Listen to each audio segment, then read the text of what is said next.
Tuesday, March 24th, 2026, AGNDD Intelli Report topic. The world's deadliest infectious disease is on the rise in the U.S. Please pardon any visual and informational inaccuracies in this partially AI-generated article-based video. The world's deadliest infectious disease is on the rise in the U.S. We discovered its cause 144 years ago. It's still a massive problem. By Shayna Coral, Vox, March 24, 2026, 6:30 a.m. EDT. Shayna Coral is a future perfect fellow, Vox's section on making the world a better place. She reports on emerging technology, biosecurity, and human and animal health. Something unusual happened at Archbishop Riordan High School last fall.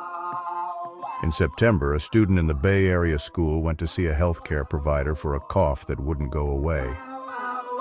But it wasn't until 2 months later that the student got diagnosed: tuberculosis.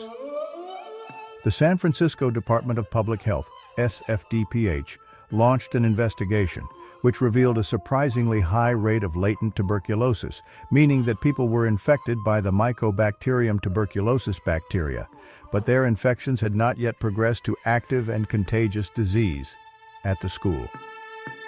As of February 24th, the most recent data available, 4 people in the school community had confirmed active tuberculosis, and an additional 3 active cases were suspected by the Public Health Department. A private school in San Francisco isn't exactly where you would expect a tuberculosis outbreak to occur. Tuberculosis is largely a disease of poverty and marginalization, and today the developing world bears the greatest burden. The vast majority of all new cases, about 87%, occur in just 30 low- and middle-income countries. But it used to be far more prevalent globally. Rewind the clock. On March 24, 1882, a German physician named Robert Koch announced that he had identified the cause of the illness that killed 1 out of every 7 people in the US and Europe. Now fast forward. Today is World Tuberculosis Day, marking the 144th anniversary of Koch's discovery, and the disease is making a comeback in wealthy countries. Call it consumption, the robber of youth, the white plague, but we certainly can't call it gone. And although it was briefly outpaced by COVID-19, in 2023 tuberculosis regained its title as the world's leading cause of death by infectious disease. Every year, it infects about 10 million people and kills 1.5 million, despite being both preventable and curable. Counting both latent and active cases, 1/4 of the entire human population may be infected with the bacteria worldwide. The global is local and the local is global, so if we're not able to address the global burden of tuberculosis, we'll continue to see it everywhere, Priya Shetty, an associate professor of medicine and tuberculosis researcher at University of California, San Francisco, told me. We'll start to see tuberculosis arise in the least expected places. The United States has the infrastructure for tuberculosis testing and treatment, and it isn't currently endemic here. Like much of the world, it used to be, though. It may have killed as many as 1/4 of all Americans during parts of the 18th and 19th centuries. But improvements in nutrition, living conditions, sanitation, and especially the advent of antibiotics in the mid-1900s changed things dramatically. Still, not endemic is a far cry from eradicated. After 30 years of being on the decline, tuberculosis rates are rising in the U.S. In February alone, it popped up in American high schools beyond the Bay Area, with confirmed cases in Long Island, New York, and Seattle. One of the largest American outbreaks since the Centers for Disease Control and Prevention started reporting tuberculosis data in the 1950s, happened just 2 years ago in Kansas, leading to 68 active cases, 91 latent infections, and 2 deaths. Broad disinvestment in public health infrastructure, medication supply shortages, delays in diagnosis due to the COVID pandemic, and the challenges of detecting and treating latent cases are all part of why tuberculosis is still a disease worth worrying about in the United States. The theme of this year's World Tuberculosis Day is Yes, We Can End TB. That's very ambitious given that it's still an ongoing challenge even in the world's richest nation. Its persistence requires us to stay ahead in the evolutionary arms race with the pathogen, one that has possibly been on Earth for 3 million years. But there is hope. Advocates are pushing for sustained investment in tuberculosis research and fighting back against funding cuts, and scientists are working to develop new treatments for this very old disease. The U.S. versus tuberculosis. Tuberculosis spreads through the air, and a cough isn't required to infect someone else. Regular breathing can do the trick. There is no country in the world that has eliminated TB or that is TB-free.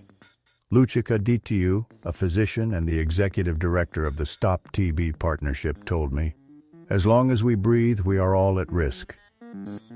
Approximately 13 million people in the U.S. have latent tuberculosis, which progresses to active disease in about 5 to 15% of cases when left untreated.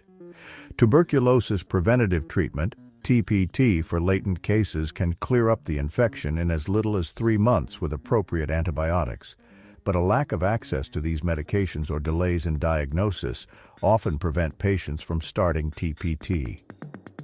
Latent infections can become active when the immune system is no longer able to keep the bacteria in check. Babies, small children, the elderly, and immunosuppressed people are at the greatest risk of converting from latent to active disease.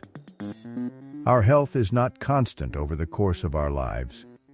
You can have latent TB your entire life, and in your last chapter, when your immune system is suppressed, it can become active and you can start spreading it.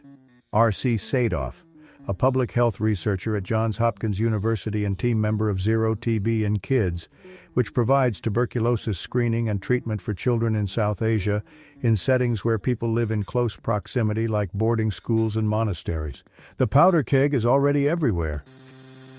Left untreated, someone with active tuberculosis can infect 15 people a year. In the U.S., more than 80% of cases result from latent cases becoming active. To complicate matters, the distinction between latent and non-infectious and active and contagious tuberculosis may not be a binary but a continuum. It's not always clear at what point someone becomes infectious, and people can be contagious without having the traditional tuberculosis symptoms. One study estimates that subclinical cases, active infection but symptom-free, might account for 68% of tuberculosis transmission around the globe. I think it is plausible that at least some of the latent TB burden we are seeing in the Archbishop Riordan High School community could have been transmitted by people without symptoms but still infected with tuberculosis, Sadoff said. I think if we understood more about subclinical transmission, maybe we could intervene sooner or more effectively in outbreaks like these. Compared to something exponentially more infectious like measles, tuberculosis is much more insidious. The main symptom people generally have is a chronic cough. It gets diagnosed as everything but tuberculosis, and it goes on for a long time. So I think the danger of tuberculosis is that it can look and seem like a lot of other things that aren't so bad, Chete told me.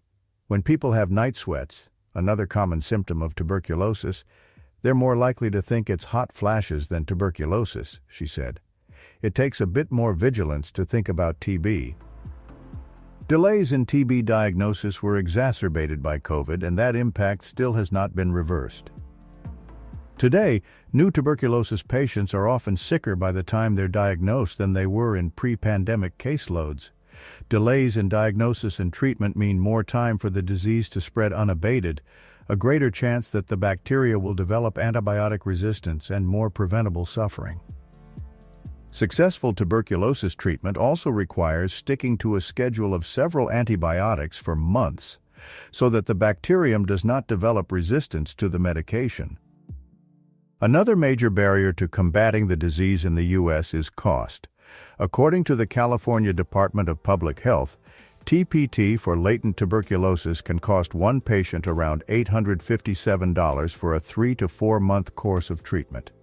Diagnosing and treating a patient with active tuberculosis costs more than 50 times that. If TB and multi-drug-resistant TB in the U.S. were to reach current global average rates, the cost of treating TB cases in the U.S. would increase to over $11 billion annually. Funding cuts to programs like USAID could lead to 2.2 million additional tuberculosis deaths in 26 countries with a high burden of the disease between 2025 and 2030. Drug-resistant cases could increase by 30%, requiring medications that are hard to come by and may not be FDA approved for use in the U.S. We'll feel that at home. It can cost $154,000 to treat and cure one person with drug-resistant tuberculosis in America. In the U.S., the disease typically spreads in places without sufficient healthcare services to diagnose people with active TB, and in places that are overcrowded, have poor ventilation, and higher rates of malnutrition like prisons and homeless shelters.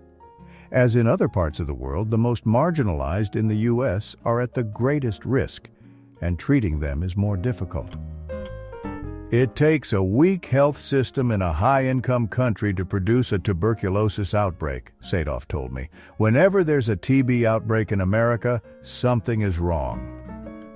Preventing the spread of TB in the United States and beyond. At Archbishop Reardon High School, 207 members of the school community have tested positive for latent tuberculosis. In order to return to in-person instruction, students had to share their test results, what treatment they were on, and how long they had taken medication. But they didn't have to test negative for the bacteria. That's according to a grandparent of a student infected with latent tuberculosis, who spoke to me anonymously out of fear of retaliation from the school. About 80% of students with latent tuberculosis were on TPT as of February 24th. The school cannot legally require students with latent tuberculosis to take the medication, even though it might prevent the infection from progressing to active disease. But, the grandparent said, the school chose not to offer continued online learning options for students who aren't receiving treatment. To me, that's not the way to control it or keep it from spreading. Archbishop Reardon High School did not respond to multiple requests for comment on this policy or to several other specific questions about the outbreak. Everyone either confirmed or suspected to have active tuberculosis is on treatment and no longer considered contagious, according to the latest in a series of TB town hall webinars hosted for the school community. Individuals with latent TB infection, LTBI, are allowed on campus because LTBI is not contagious, the San Francisco Department of Public Health told me over email. It strongly recommends that all individuals with LTBI begin and complete treatment, and we continue to educate the community about its importance in preventing future disease. Once someone has tested positive for tuberculosis, the test will remain positive indefinitely, even after successful treatment, which poses a challenge for diagnosis and future surveillance. People who are cured can be reinfected. The Archbishop Reardon High School story shows how containment anywhere is a complicated and contentious project. No matter where a tuberculosis outbreak occurs, reassuring a community that it is safe is challenging. That's a major reason why prevention is the ideal. Health officials from the Public Health Department stress that the risk to the broader community is low, and we don't currently see much community transmission in the U.S. But the further gutting of U.S. public health infrastructure and research funding jeopardizes our ability to keep the incidence of this disease so low. If you'd like to do something about this global threat, you can donate to Stop TB Partnership, TB Alliance, the Global Fund, Partners in Health, and Spiro, which provides screening and TPT for children in Pakistan, a country with exceptionally high rates of the disease. You can become a TB fighter, part of author John Green's collective to address the structural causes of tuberculosis. You can also become a member of Stop TB USA, which makes it easy to contact your representatives to advocate for continued funding for public health. They also accept donations. Developing new medications, better diagnostics, vaccines that protect adults from transmission, and advocating for sustained funding into tuberculosis research, prevention, and treatment are the most powerful tools to someday end TB in the U.S. and beyond, even if it doesn't happen before next year's World Tuberculosis Day. Thank you for watching this AGND Until I Report, dear viewers. Please like, subscribe, and click the bell button to get notified during new uploads. And make sure to tune in next time. Stay safe and healthy. Cheers!